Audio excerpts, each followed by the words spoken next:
ఖమ్మం జిల్లా దానవాయిగూడెం మండల పరిషత్ ప్రాథమిక పాఠశాల వద్ద ఉద్రిక్తత చోటు చేసుకుంది. పాఠశాలలో పలు అభివృద్ధి పనులు చేసిన కాంట్రాక్టర్ బిల్లులు చెల్లించకపోవడంతో స్కూల్ ప్రధాన గేటుకు తాళం వేశాడు.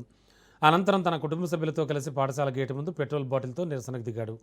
దీంతో విద్యార్థులు, ఉపాధ్యాయులు పాఠశాల బయటే నిరీక్షించాల్సి వచ్చింది. రంగంలోకి దిగిన పోలీసులు కాంట్రాక్టర్కు సర్ది చెప్పి గేటుకు వేసిన తాళాన్ని తొలగించారు.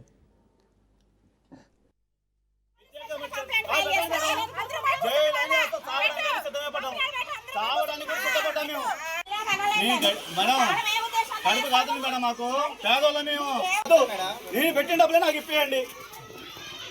ఇన్ని సంవత్సరాలు వడ్డీ రాసిపోయినా నాకు ఆ వడ్డీతో కూడా నాకు 20 లక్షలు కూడా నాకు నేను పెట్టిన 16 లక్షలు 10 లక్షలు ఇచ్చాను. ఇంకా 6 లక్షలు ఇప్పి నాకు చాలు. నాకు 21 లక్షలు వద్దు, నాకు 30 లక్షలు వద్దు, 40 లక్షలు వద్దు. మేడం ఇంతకుముందు హెచ్ఎం గారు ఉన్నారు, ఆన్లైన్ చేశారు. ఏమి చేశారు అడగండి.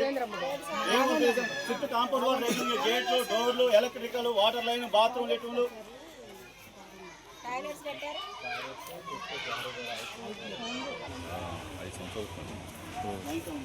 स्कूल का खेलना डेवलपमेंट